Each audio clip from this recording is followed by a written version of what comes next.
The fastest way to lose credibility and be known for nothing as a speaker is trying to speak on everything. Welcome to Speak Like It Matters. My name is Csilla Muscan, and I'm your go-to public speaking strategist. And on this channel, we dive deep into the art and science of dynamic communication. Here's my promise to you. If you stick around for even just a few minutes, you will walk away with something that will help you ditch sounding generic and start becoming more impactful with your words. And today we are talking about one of the trickiest parts of speaking, choosing what you actually want to be known for, what your main topic should be. Because honestly, trying to cover everything usually means you get remembered for nothing.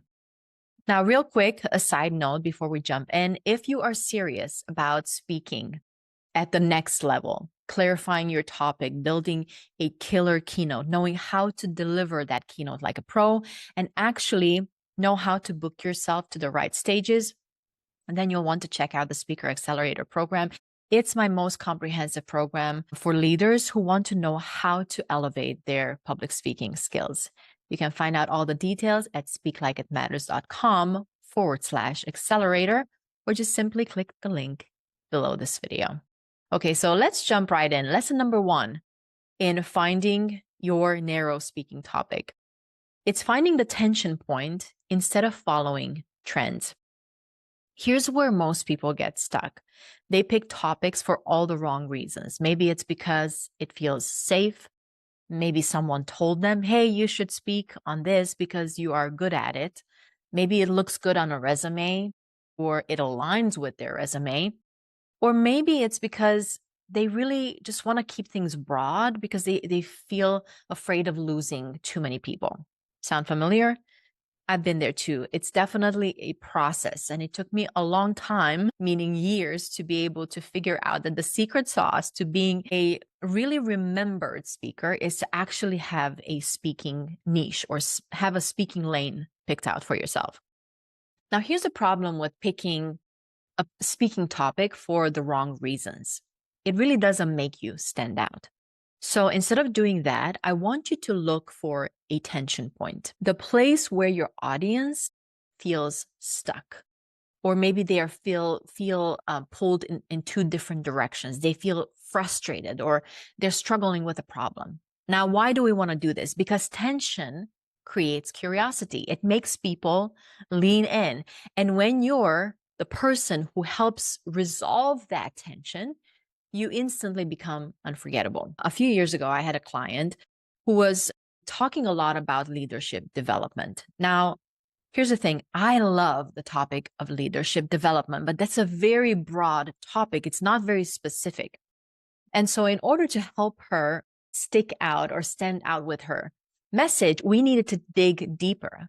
And we realized that her audience's tension, the real tension that they were facing, was trying to be innovative as a leader while also being bogged down with admin work. So we reframed her talk, and that became a talk called Leading When You Don't Have Time to Lead. And guess what? That's the one that started getting her booked and even got her first paid speaking gig.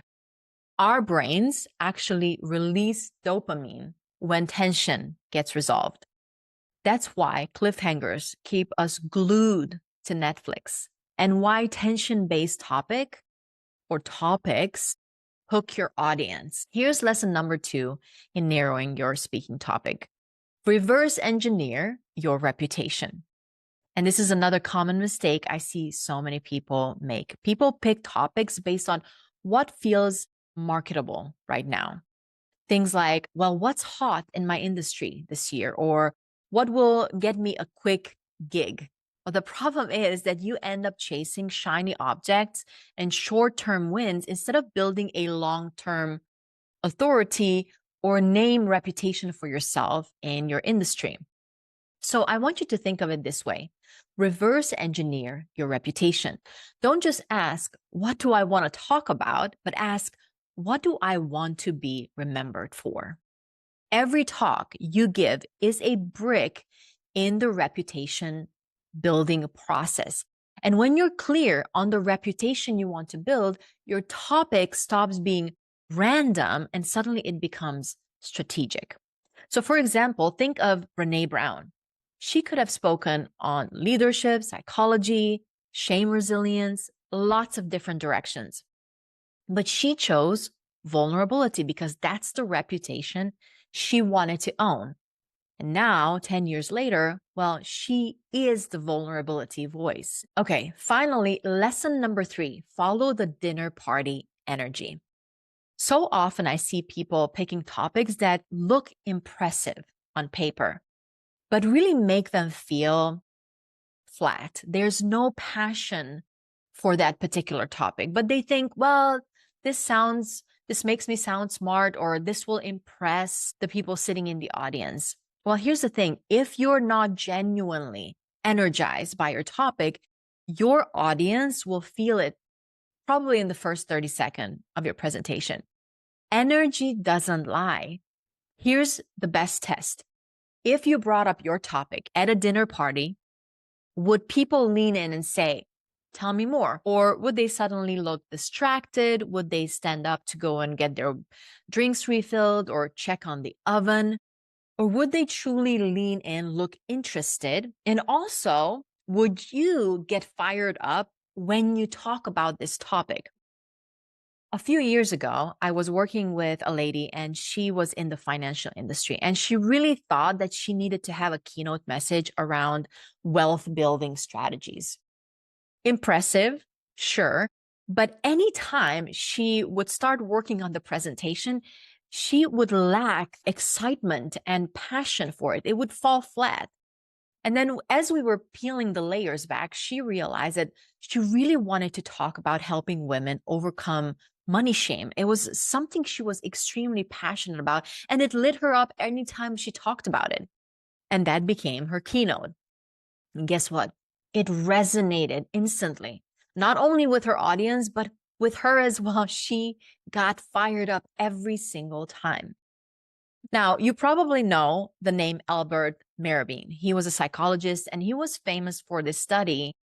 There's a rule in communication that says 55, 38, 7 or 7, 38, 55, whichever way you want to say it. But it's basically a communication rule, which means 55% of communication impact comes from body language. 38% comes from tone of voice and only 7% from words.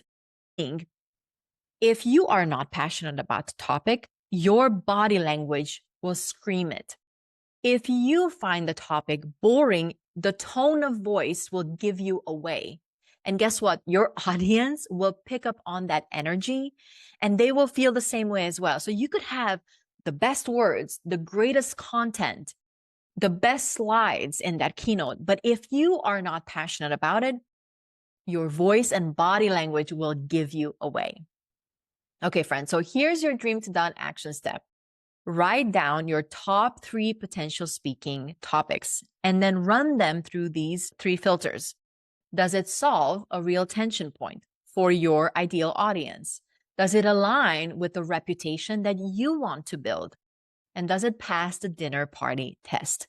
Whichever checks the most boxes, that's your winner. And hey, if you want my help to really log this in, remember to check out the Speaker Accelerator.